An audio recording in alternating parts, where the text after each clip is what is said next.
Tonight on Nova, an IRA bomb has been planted. Go back up the street, it is not safe.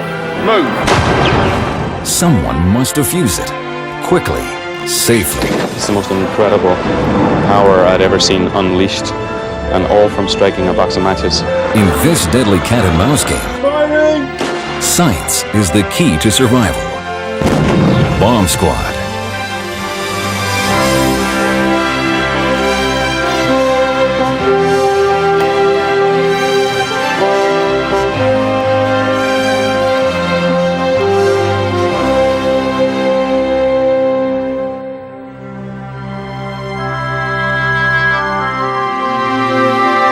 Major funding for Nova is provided by the Park Foundation, dedicated to education and quality television, and by the Corporation for Public Broadcasting and viewers like you.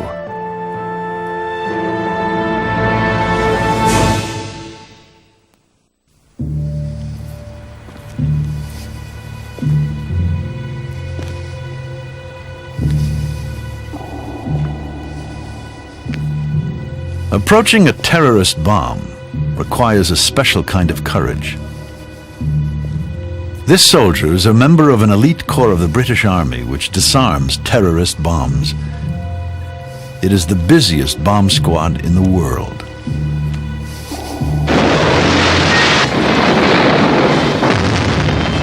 Since the Irish Republican Army began using bombs in 1972, this unit has been called to over 30,000 incidents in Northern Ireland and mainland Britain.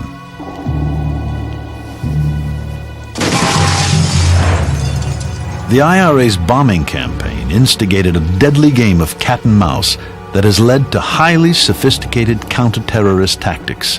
But ultimately, it is a war of nerves. One man against the bomb.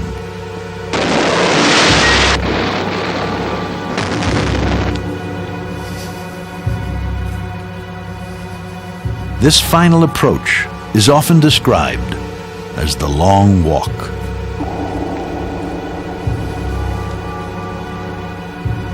Eventually, he is so close to the bomb, his body armor cannot save him. Beyond this point, only his training and experience will protect him.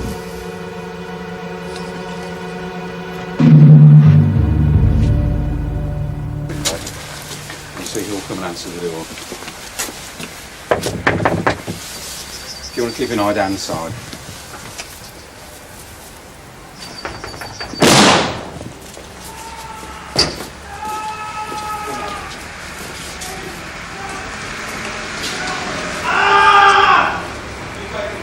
Get off me, Peg! Get off me, Peg!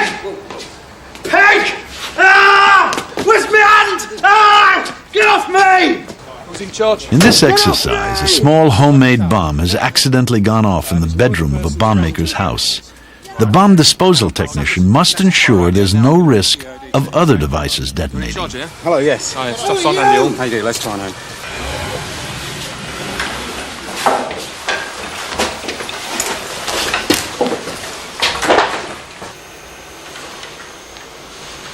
There is a constant fear of booby traps. These soldiers learn to live with the unpredictable danger, hence their nickname, Felix, after the cat with 9 lives.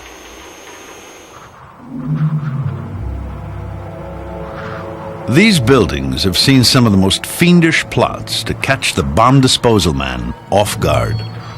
Situated deep inside an army base, the location of this specially built town is secret. It's part of the Felix Training Center, where soldiers learn to outwit the terrorist. Stand by! Firing!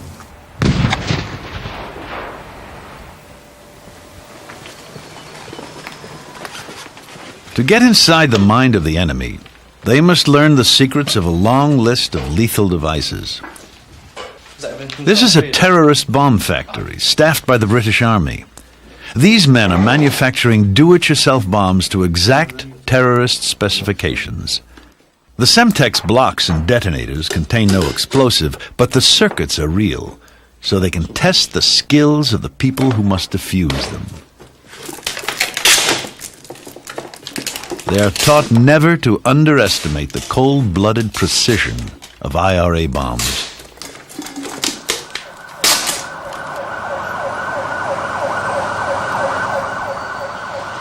In 1984, the IRA planted a huge bomb at the Grand Hotel in Brighton on the south coast of England.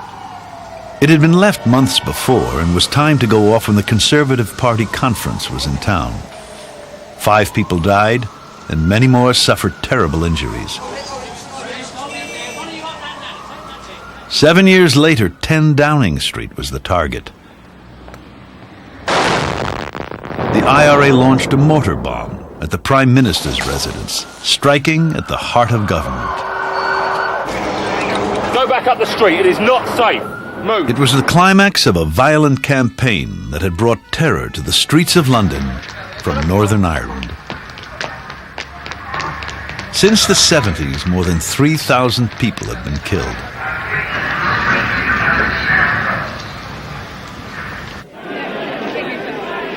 The catalyst for the bombing campaign was the British Army's violent suppression of a civil rights march in 1972. Northern Ireland was on the verge of civil war. Protestants wanted to remain under British rule. Catholics supported a united Ireland. On this day, what started as a peaceful demonstration turned into a riot. Do not fire back for the moment! 13 Catholic civilians were shot dead by the British Army. It became known as Bloody Sunday. The Provisional IRA vowed revenge. They sealed off the Catholic areas and recruited angry teenagers. It was easy for a schoolboy to become an IRA recruit.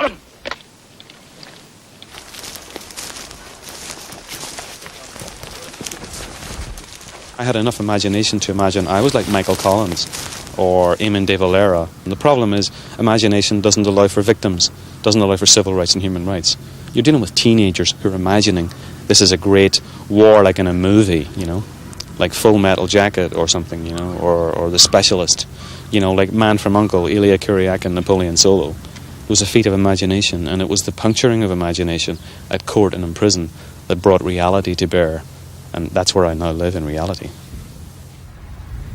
Shane O'Doherty has spent most of his adult life in prison for his bombing activities. He is one of the few convicted IRA bombers to have written letters of apology to his victims while serving his sentence.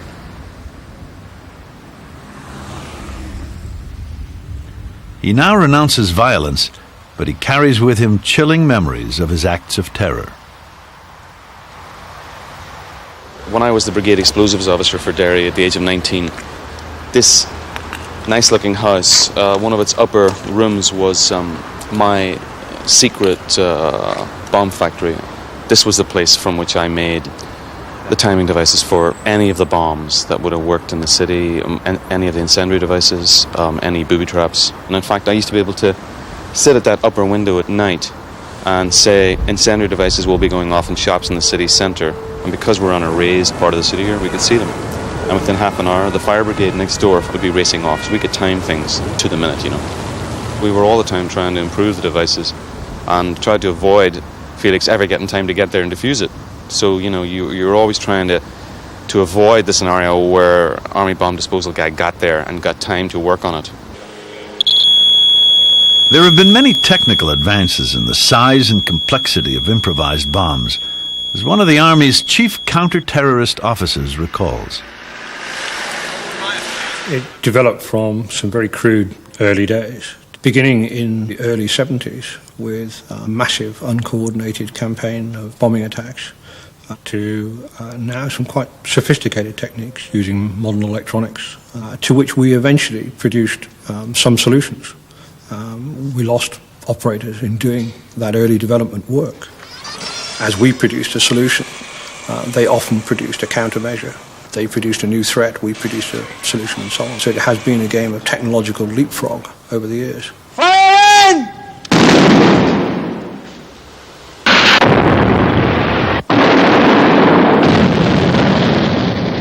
It was a game the bomb disposal men didn't always win. 20 lost their lives tackling IRA bombs. Many more have been maimed and injured. It's hard to understand what motivates a bomber. Shane O'Doherty had his first experience when he was 15. Two IRA men asked him to hide a bomb they had failed to plant. They showed him how to use it. They said, well, it's a fuse bomb. You light these matches at the top of the fuse. There's a fizz, and you got 3 minutes. So I thought about it all evening and thought, well, how many people get this kind of chance to go from, being a nobody in the IRA to actually getting a chance to do a prominent job and get in there and be up front. So I decided to kind of break the rules and take the bomb to its target myself. So at about 3 or 4 a.m., I sneaked out of bed, down to the back shed, took this bomb fearfully. You could probably have heard my heartbeat in London. It was painfully fast heartbeat. And I carried it down the back alley here and up to the doorway of this building.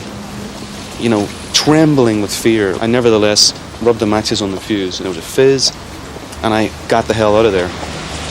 Then there was this incredible boom, and there was a vast pool of grey dust and plaster in the air, and an eerie silence. And I looked at it and thought, it's the most incredible power I'd ever seen unleashed, and all from striking a box of matches. In the late 60s, at the beginning of the current IRA campaign, devices were pretty crude and simple. A good example is a tin can nail bomb. Basically, a tin can filled with explosives, nails wrapped around it, and we've got a short piece of burn-in fuse here to give the delay, and a detonator. And the terrorists would simply light the fuse and throw this in the direction of a patrol or maybe into a security forces base where it would explode. Obviously, it has its drawbacks. If the fuse goes out, it's not going to explode. The guy has to be quite close to the area in order to deliver that device. And so the terrorists are obviously looking for better ways of getting a device to an area with minimum risk to himself. And one of the things they came up with was a simple electrical circuit, normally consisting of a battery, a timer of some description, and that simple electrical circuit can then be incorporated into his devices, which means it's much more reliable. The terrorist can deliver it quite a long time before he wants it to go off, and he doesn't have to be in the area when the device functions. That was one leap forward, like the arrival of batteries and clocks and electric detonators. But then, of course, very quickly after, the army began to defuse these simple timing devices. So then we had to, figure ways to deter the army bomb squad from defusing them during their 55-minute run until they exploded. So groups of EOs, as we call our people, like explosives officers, came together to discuss how do we stop this, And that's when the ingenuity came out, and you find that a lot of people had a lot of ingenuity.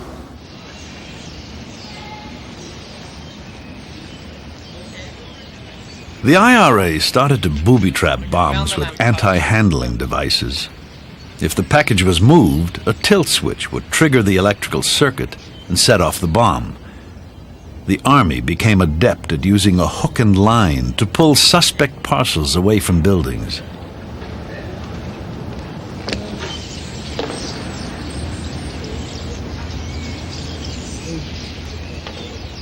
Yeah, go on, keep going, I've got my foot on it. They then placed a small amount of explosive next to the package. It provided enough force to blow the bomb's circuit apart, but not enough to set off the main charge.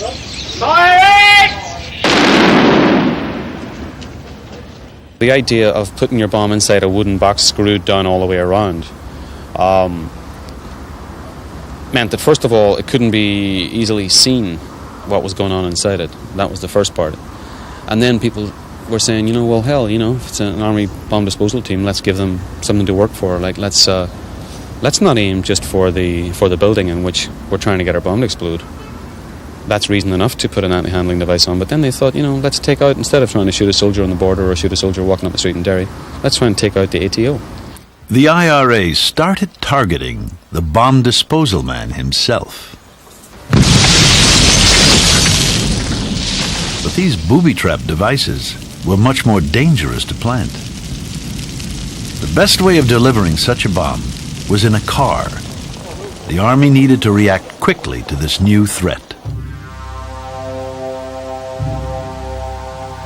Some of the first experiments to defeat the car bomb used foam to try to dampen the blast.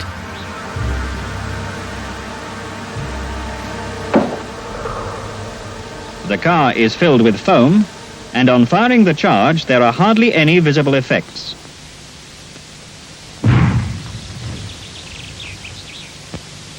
In this demonstration, foam, produced by the two standard firefighting generators, is delivered through polythene tubes directed towards a car bomb 30 meters away. The far end of the street is closed off with nylon mesh screens. The car and the street are smothered in foam, which rises to a height of about 10 feet. One of the countermeasures that was introduced to try and deal with the problem of car bombs was filling the street with high-density foam to try and attenuate the blast from the car bomb. The vehicle would drive up towards the car bomb. It was one of our pig vehicles, and it had a nozzle on the top, and it would spew this high-density foam into the street. It was known as foaming pig. It was like your washing machine had gone awry, and there's all this foam all over the place, and the whole street would fill up with foam with the intention of stopping the damage. Unfortunately, it wasn't much of a success. It didn't actually reduce the blast damage too much, and if the device failed to function, then someone had the problem of wading through all this foam to try and find where the bomb was in order to deal with it. So all in all, it wasn't much of a success. An inventive colonel who was thinking about the car bomb problem in his backyard came up with an original approach. He had developed an unusual way of cutting grass by tethering his lawnmower to a stake. In a flash of inspiration, he imagined using long ropes to steer a remote-controlled tow hook towards a suspect car bomb. The operator would be far enough away to escape any blast if the bomb was accidentally triggered. The first prototype was built from garden machinery and was nicknamed Wheelbarrow. In one of its first uses, it went to the Star Garage in Belfast, where a suspect car was positioned near 40 other cars and the garage itself. The rope was attached to a truck, which towed the suspicious car to a safe place where the bomb could be destroyed. So its first use saved the cost of 40 cars and possibly a garage. And at that time, the actual cost of the wheelbarrow was £250. The Mark II wheelbarrow had a remotely controlled arm, which meant it could tackle a car bomb where it was parked. Peter Gurney, a former chief of the London bomb squad, was one of the first people to try it out in Belfast.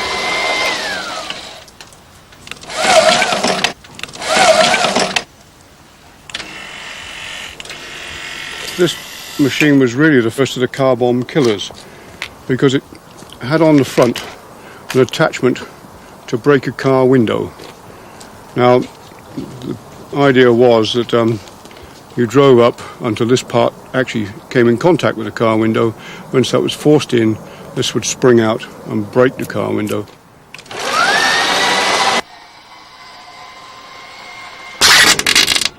A lot of trouble with the early ones on these because they tended to skid up a window and you'd find yourself unable to break the window, so you had to withdraw the wheelbarrow.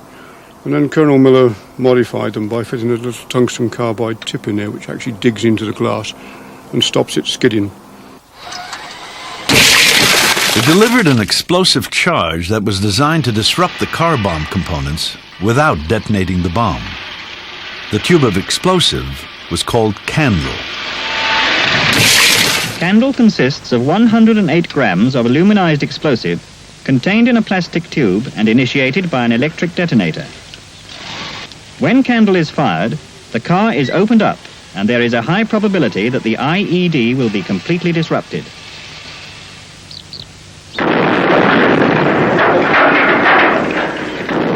This is what came to be known as a controlled explosion.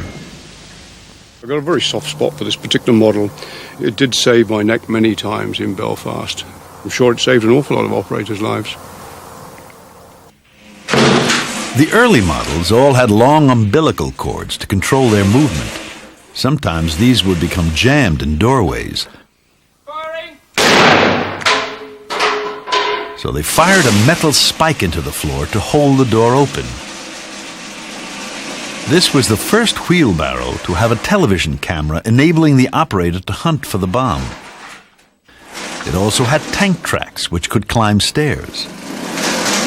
But the long umbilical, which contained wires for steering and setting off the explosive, could be dangerous, as Peter Gurney found out when he was dealing with a suspicious car in Belfast. Whilst pulling the car out, unbeknown to myself, the car had actually gone over the top of the control cable for the robot, and it scrubbed all the insulation off the wires. Behind the cover of their armored vehicle, Gurney's men attached the explosive candle to the robot arm. Unknown to them, the bare wires inside the damaged umbilical were touching, so when Gurney flicked the switch to move the robot, he set off the explosive charge.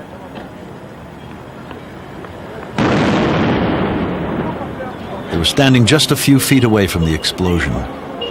Gurney escaped lightly. His two colleagues were more seriously injured. With the robot wrecked, Gurney risked his life by placing the explosive candle in the suspect car. Being this close to a car bomb is always a last resort.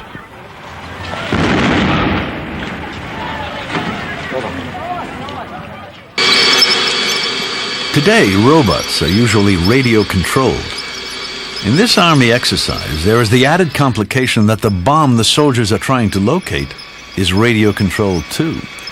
So to avoid triggering the device with radio signals, the robot trails a wire for firing the weapons that will blow apart the bomb.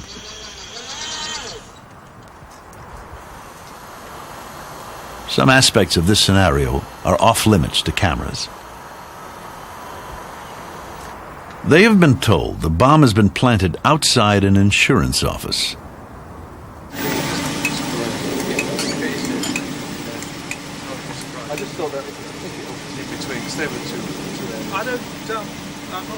They begin a systematic search, starting with the obvious place, a trash can.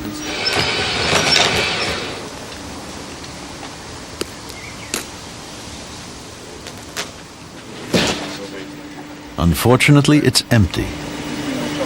Have a look round behind the wall and in that area. Later, they find the bomb in a flower bed. The bomb is blown apart using one of the most significant weapons in the bomb disposal arsenal, the disruptor. Stand by! Fire in! The disruptor was particularly useful for destroying booby-trapped under-vehicle bombs.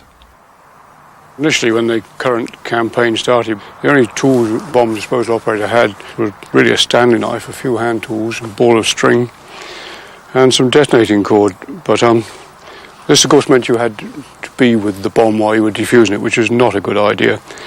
And we did lose quite a few operators. And then along came the idea of knocking the bomb apart. This technique was called disruption. Whereas most guns will be firing a solid projectile, in this case, the barrel is filled most commonly with water. And if we put that in the vertical position... Let me hold it for you. Thank you very much. Once it's penetrated the case of a bomb, the slug of water which it projects bursts in all directions, and it tends to burst the bomb open from the inside. The idea, remember, is not to set the bomb off, it's to knock it apart so you can gather up the components, but not to cause the bomb itself to explode. Out comes the pin. Of course, whilst this is going on, you're operating this thing from a safe distance. It's fired electrically.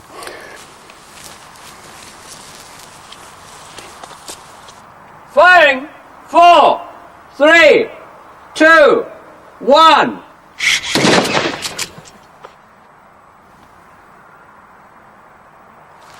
Right, that's... Yes, there's a battery lying down there. There's a battery, which is closest. Here's the other side. Our detonator exposed. Nearly all terrorist bombs these days are electrically initiated. So you aim at either disable one of the vital components, such as a battery, the power source within a bomb, or destroying the circuitry, which will stop the current getting to the detonator, or in fact blowing the detonator away from the explosive, or vice versa. But disruptors could not penetrate bigger bombs concealed inside cars.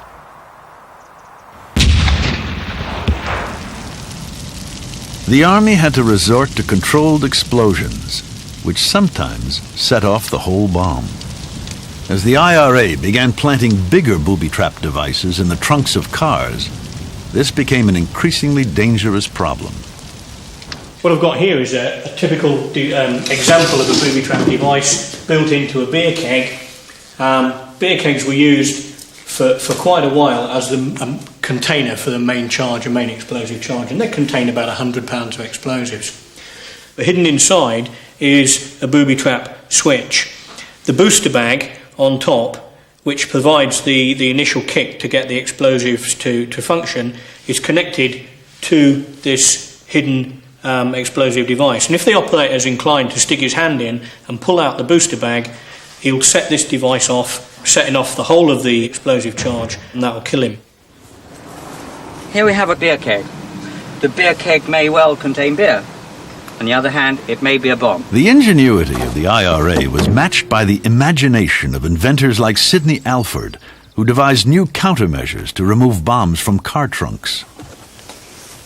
We have a device which consists of a case with this semi-cylindrical former. On the back of it, you can see taped detonating cord. When this detonating cord explodes, it will squeeze the contents of this container. And this container contains water. This water will be projected, and it will be projected very fast.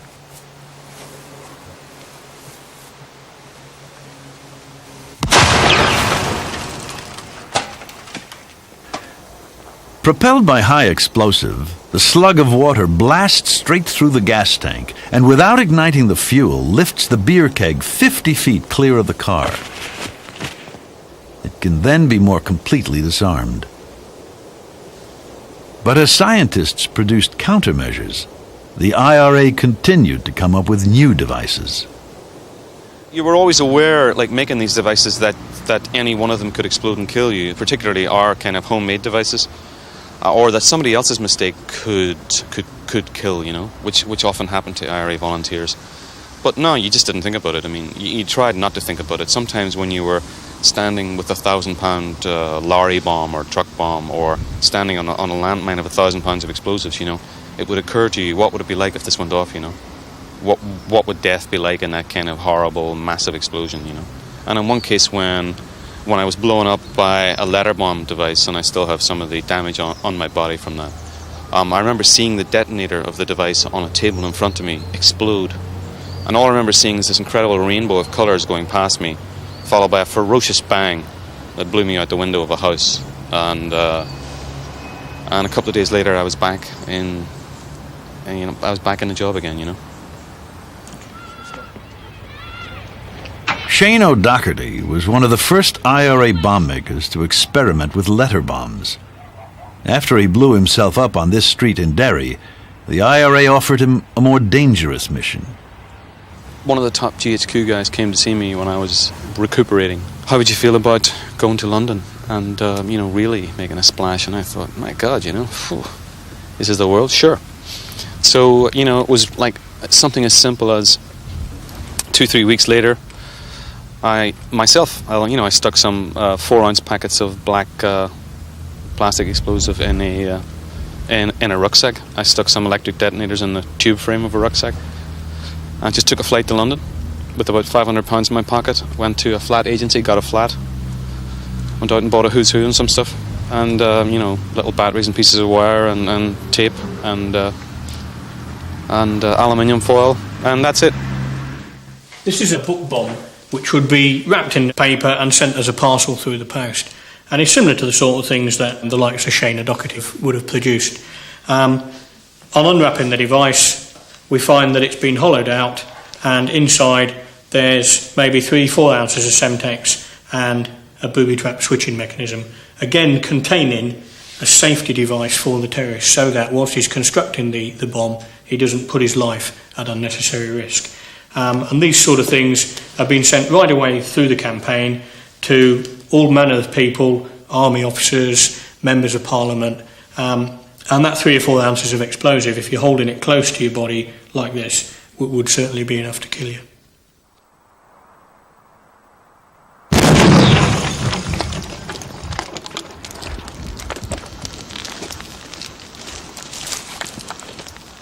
It's not a manly thing for a politically motivated sort of heroic figure to admit that conscience hurts, you know. I mean, conscience does hurt me, you know. It doesn't give me pride or honour that I hurt civilians, that I hurt innocent people, that I maimed innocent people who, while I sit here and move on with my life, are still wounded and maimed.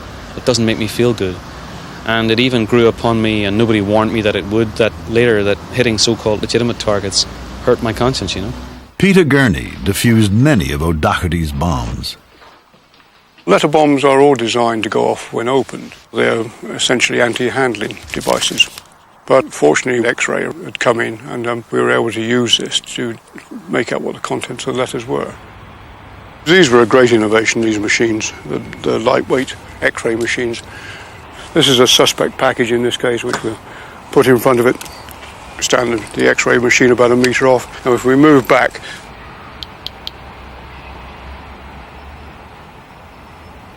that machine has now functioned. So remove the cassette. You pull out the black tab, which pulls out the film. Then peel away the cover. This is only a very small X-ray, but you can see the detonator and the delayed action timer. You can see the battery case in here. Obviously, the X-ray was taken in that line with the. You can see the battery pack. The detonator is buried in the explosive here. You can just see the edge of the watch, and that was the. As I've opened it, the 2 wires have come together, which, had it been a real bomb, would have completed the circuit and caused the bomb to fire. By the end of the 80s, the bomb disposal teams were dealing with a new problem. The IRA had developed homemade mortar bombs, which they were firing at army barracks and police stations in Northern Ireland. On February 7th, 1991, just after the Gulf War Cabinet had convened at 10 Downing Street, the Provisional IRA launched one of its most audacious operations.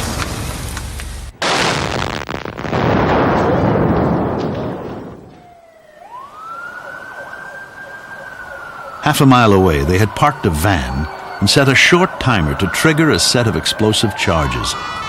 This was the first mortar attack on mainland Britain.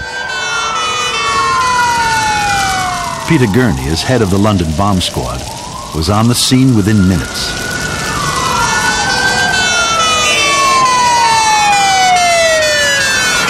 Through the flames, I could see 3 large mortar tubes. And at about that time, I was told there had been an explosion in the garden of number 10, which is in the direction the vehicle was pointing, down here somewhere. But only 1 mortar shell had exploded. All I did was tell people to keep in the heart of the building, because there were 2 bombs possibly unaccounted for. And should these bombs either fire and then detonate in the area, people would be safer in the heart of the building rather than outside on the streets.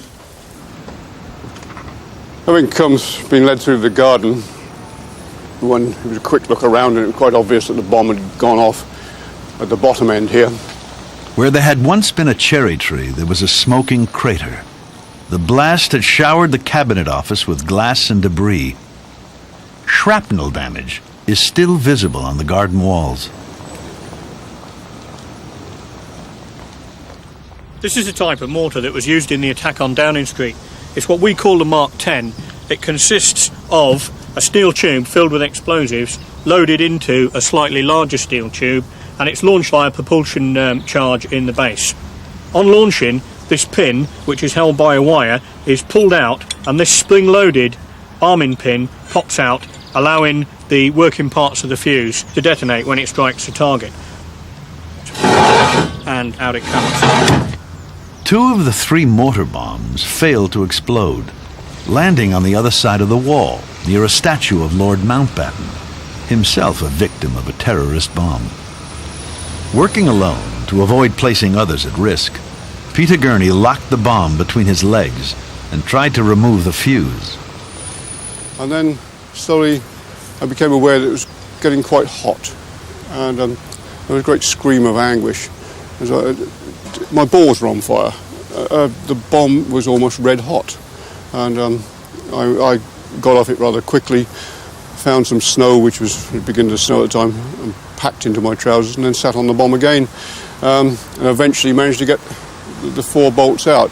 I then found that the bomb had actually burnt, the filling had burnt out, leaving the casing very, very hot indeed. And it wasn't, in fact, an empty bomb. But anybody who saw me at the time must have wondered what on earth was going on, because I would sit on the bomb, take a couple of turns on a nut, then jump up and rush around and come back and then have another go at the fuse.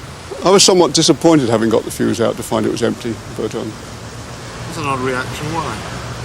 well, in fact, I've gone through all the sort of danger and excitement of getting the fuse off, and then to find out, like opening a Christmas package and finding there's nothing inside. It turned out the explosive in both mortar bombs had burned away without detonating.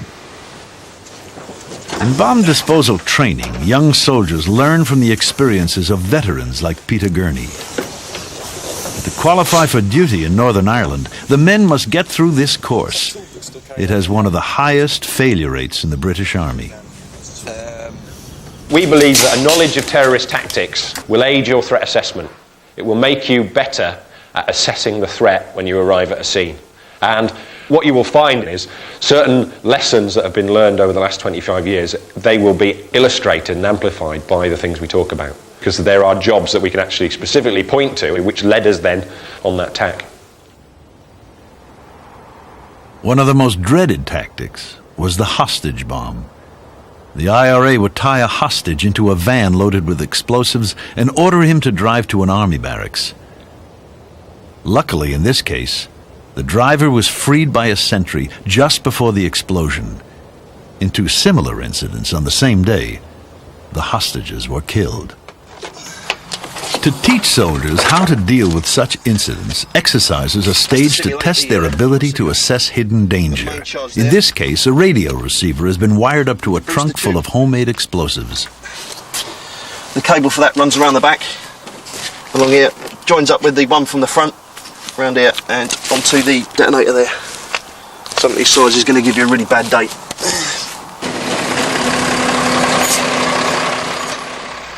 When the bomb disposal crew arrive on the scene, they are briefed by an instructor playing a police officer. He tells them there's a hostage strapped in the car. It's just had a car driving to our station up there, and there's a woman tied in the front seat, and she says there's a bomb in the car. Whereabouts is this car? Up at the RUC station. So she's sat at the gates of the station at the moment. Give me a knife, a pair of snips, a pair of bolt croppers, and a scalpel.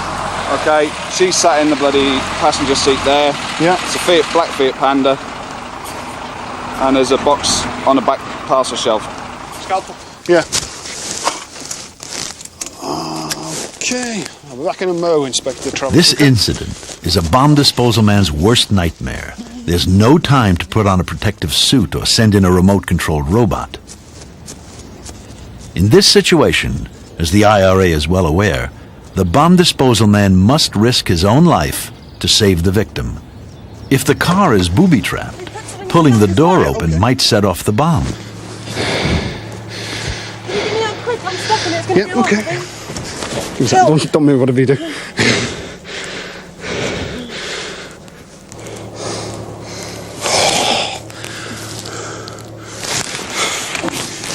No, stay where you are, please.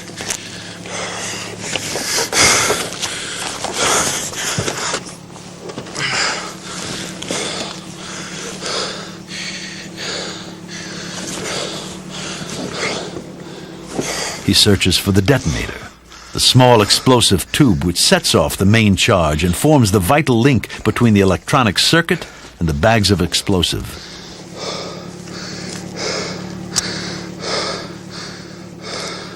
By cutting it out, he can reduce the immediate risk, but there could still be secondary devices concealed in the car.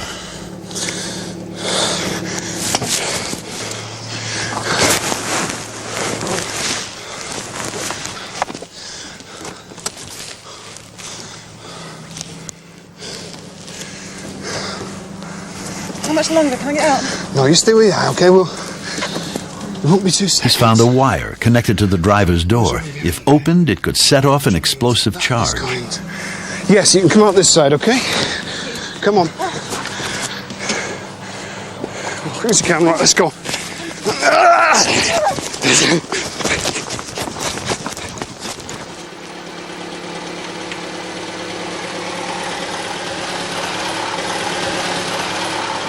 Very, very good. That was very good. Pleased with that.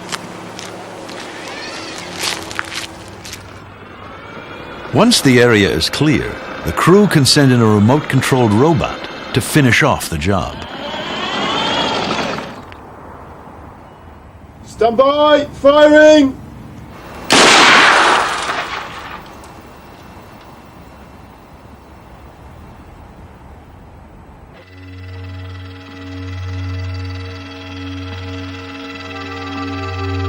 As the IRA's booby traps became more elaborate, the Army relied on robots to play an increasingly important role in assessing dangerous situations. The wheelbarrow has come a long way in 25 years. In 7 out of 10 incidents, it acts as the eyes and hands of the operator, so that he can work on the bomb from the safety zone. It carries a pair of roving cameras to locate the device and a pair of disruptors to destroy it. For more cramped situations, Wheelbarrow has a smaller brother called Buckeye that can maneuver in narrow places like the aisles of trains or steep staircases. But the ultimate tool is still a long way off. The Holy Grail must be a form of handheld device, rather like a Dandare ray gun, which will detect, will perhaps diagnose, and ultimately dispose of terrorist devices or criminal devices. Until that day, engineers will continue to improve the versatility of robots. One of the key problems is trying to fit the tools, cameras, and weapons on the end of the arm. They are all competing for the same space. Perhaps robots will eventually have a selection of different tools and attachments that can be carried on board. The ultimate attachment would be a hand. Future designs may use a virtual reality gauntlet, so the operator can slip his hand into a glove and feel, as well as see what he is doing. But even today's robots are remarkably sophisticated tools. They were being used so much in Northern Ireland that the IRA began to revise its tactics.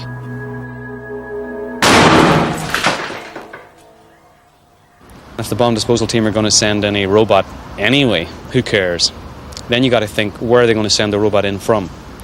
What street corner, what part of the street are they going to use as their operations point, you know? So what manhole cover, what building, what wall of a building can you conceal something in? The bomb was now a lure. The bomb disposal squad had become the real target. In this exercise, the house is being booby-trapped with tripwires and pressure mats. The crew is told that there has been an explosion, but they know this could be a trap to entice them into the building.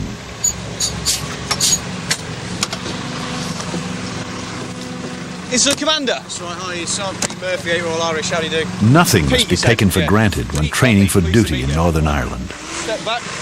Let's the bleep run you over. Right. Somebody said there'd been an explosion. That's right, yeah, there's been what exactly happened? This officer's identity is concealed for security reasons.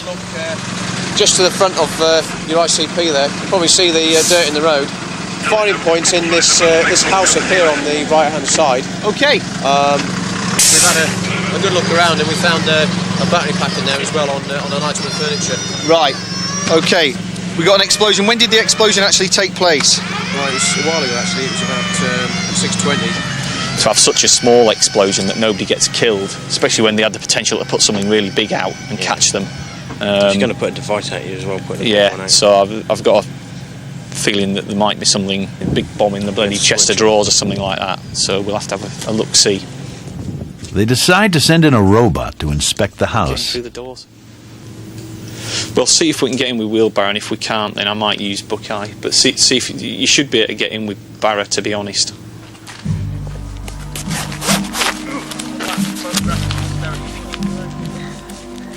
Once a safe path has been cleared by wheelbarrow, he puts on an armored suit before checking out the house.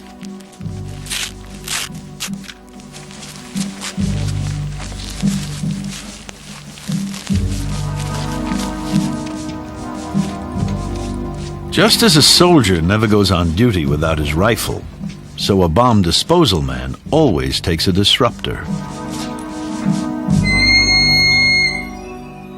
Inside this house, 3 booby trap bombs have been laid. Each is designed to kill the bomb disposal man. Using a metal detector, he locates a pressure mat under the carpet. If he stood on the mat, it would complete an electric circuit, triggering a bomb.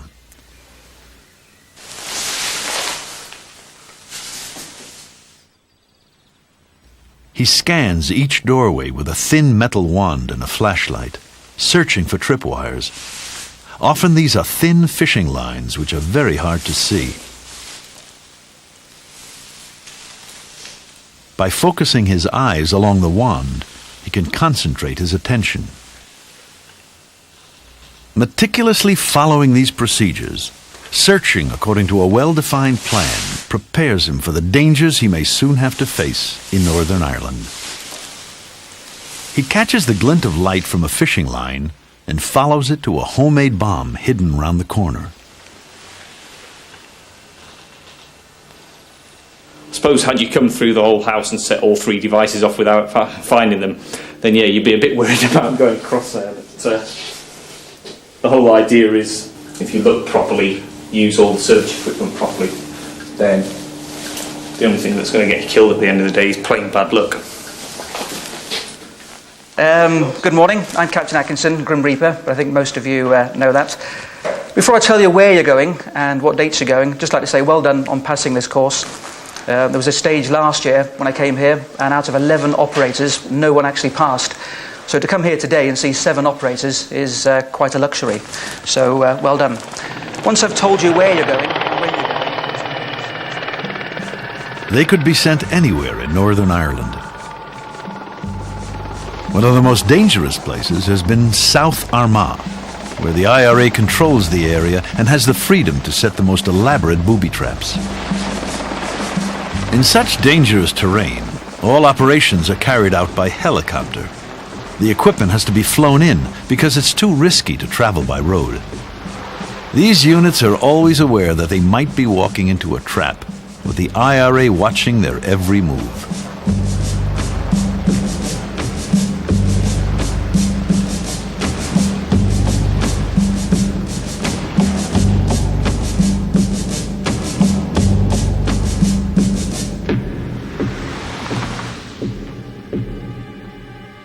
One of the most notorious incidents happened on the Belfast to Dublin railway line, right on the border with the Republic of Ireland. When you go up, you encounter an incredible feeling of loneliness and isolation. You are on your own, particularly down in that area where you're stuck up on an embankment and there is nothing around you but low hills and dry stone walls. And despite the fact that you're surrounded by 1 or 2 companies of infantry, you still feel lonely. He had been called out to investigate an explosion on the track. He quickly spotted another bomb a few yards away and set to work disarming it. Unknown to him, there was a carefully hidden 3rd bomb, which went off just as he walked past. I was aware of a rushing sound, a roar, and what appeared to be a wall of grey. After that, I passed out.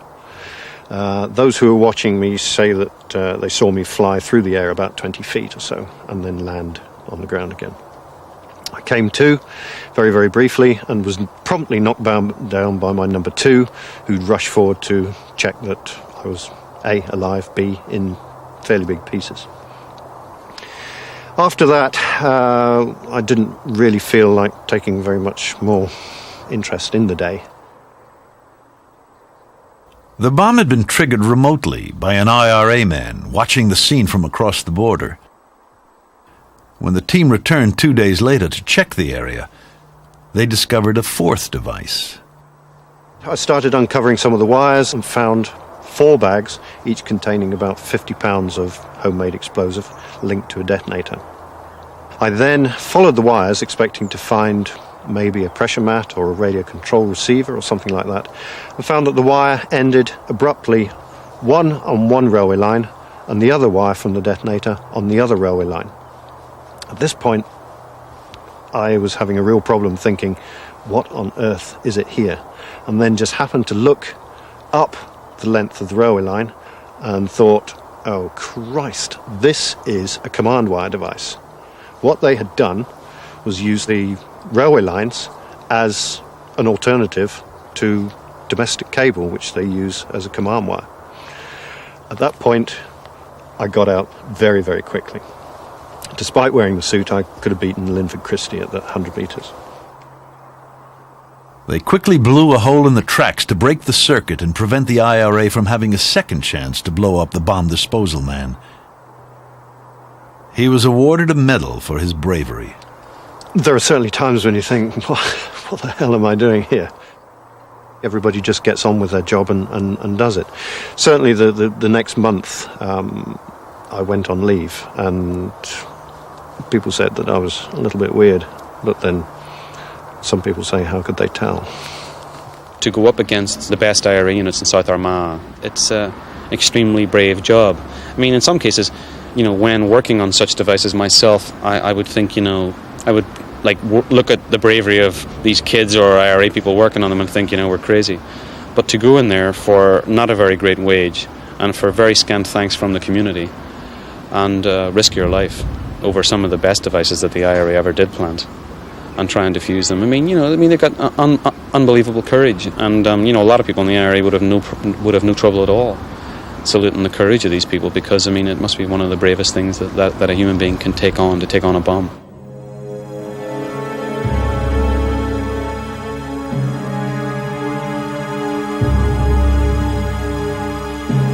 As long as terrorists plant bombs, there will be bomb disposal teams devising new methods of defusing them.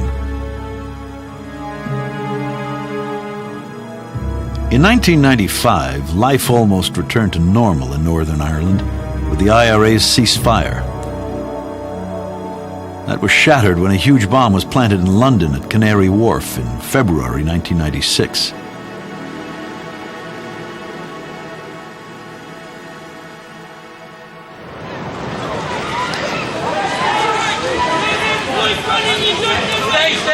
Later that year, the IRA struck again, this time at the headquarters of the British Army in Northern Ireland.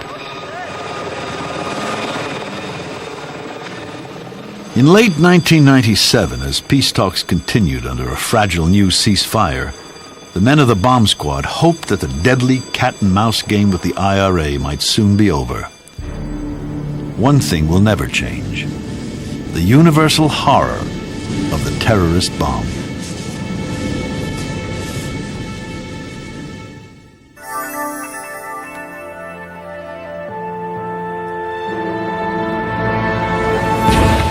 From bomb diffusers to personal assistants, can robots be trained to navigate cluttered rooms, recognize intruders, pick up your slippers? Proceed to NOVA's website at www.pbs.org.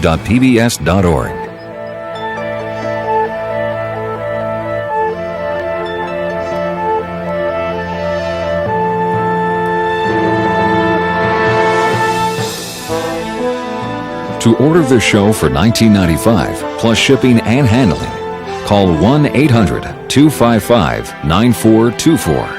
And to learn more about how science can solve the mysteries of our world, ask about our many other NOVA videos.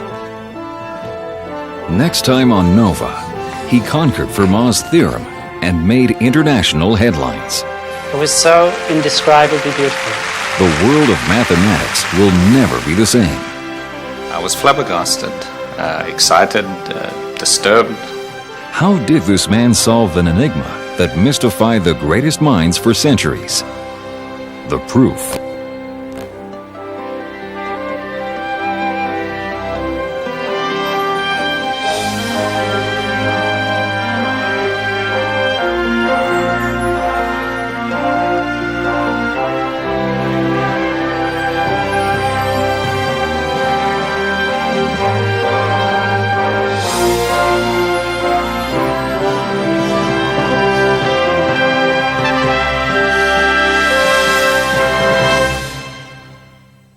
Nova is a production of WGBH Boston.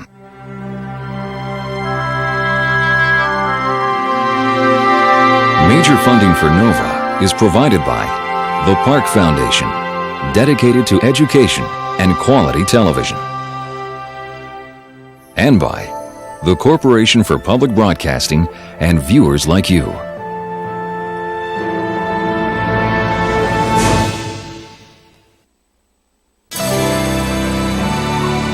This is PBS. Coming up on Nova, a rare encounter with creatures of legend. I told him, I'm glad to see you back, my brother. Journey to the ends of the earth to see wild wolves as you've never seen them before. Where they live, how they hunt, and under the cover of darkness in places you never thought they'd go. Wild wolves.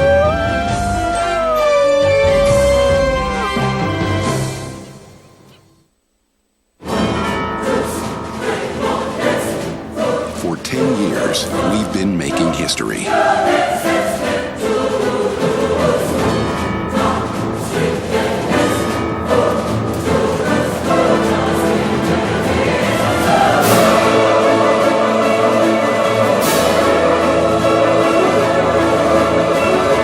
The American experience, because the past is ever present.